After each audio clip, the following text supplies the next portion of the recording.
Daniel Mercer's truck cut through the storm, headlights slicing swirls of snow even in the pale winter daylight. The wipers struggled against frozen sheets whipping across the windshield, visibility reduced to just a few feet. And that's when he saw it. Something moving desperately near the foundation of the abandoned barn. A German shepherd, coat matted with ice, paws clawing at the snow as if her life depended on it. Not fleeing, not aggressive, just relentless. Daniel slowed the truck, squinting through the blizzard. Something about the dog made him slam on the brakes. He pulled onto the shoulder and stepped out into the biting cold. The shepherd froze, then turned toward him, eyes fierce with something that wasn't aggression, but demand. She didn't bark, didn't retreat. She stood between him and whatever she'd been clawing at, her body trembling. "Easy," Daniel said, his voice low and even. The German shepherd took 3 steps forward, opened her mouth, and released a sound that stopped him cold. Not a growl, but a cry. Then she spun and returned to the foundation, digging again with bleeding paws. Before we move on with the story, I'm curious. Have you ever witnessed a moment when an animal did something that completely surprised you? Share your story in the comments below, and if you love heartfelt dog stories, don't forget to like and subscribe. Now, back to the story. Daniel moved closer. At the base of the collapsed wall was a narrow gap where concrete met debris. From somewhere beneath came a sound that made his chest tighten. It was puppies crying. He knelt beside the opening and peered inside. In the darkness below the barn floor, he could just make out small shapes huddled together, their cries thin and urgent. The shepherd pressed against his shoulder, her breath coming in ragged clouds. "How long have they been down there?" he asked quietly. She pawed at the gap, her claws scraping uselessly against stone. Daniel returned to his truck for tools, crowbar, gloves, rope.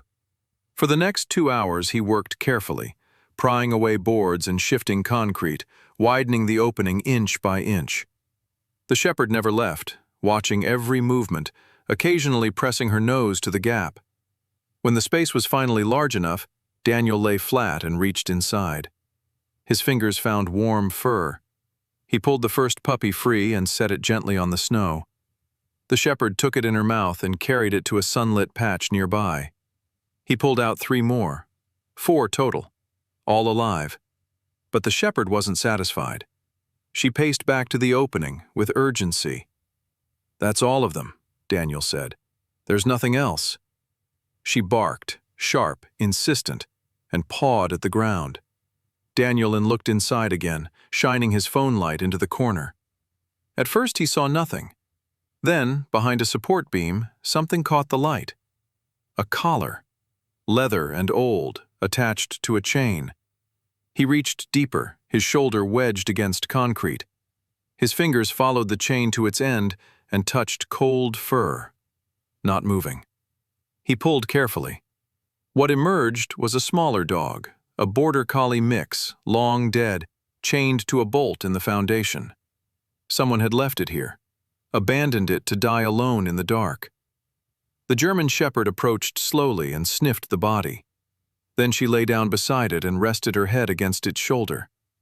Daniel understood. She wasn't the mother of these puppies.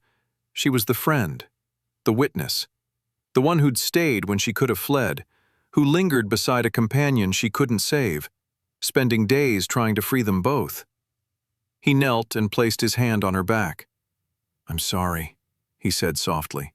He wrapped the border collie in his jacket and carried it to the truck. The shepherd followed, gathering her puppies one by one and bringing them to him.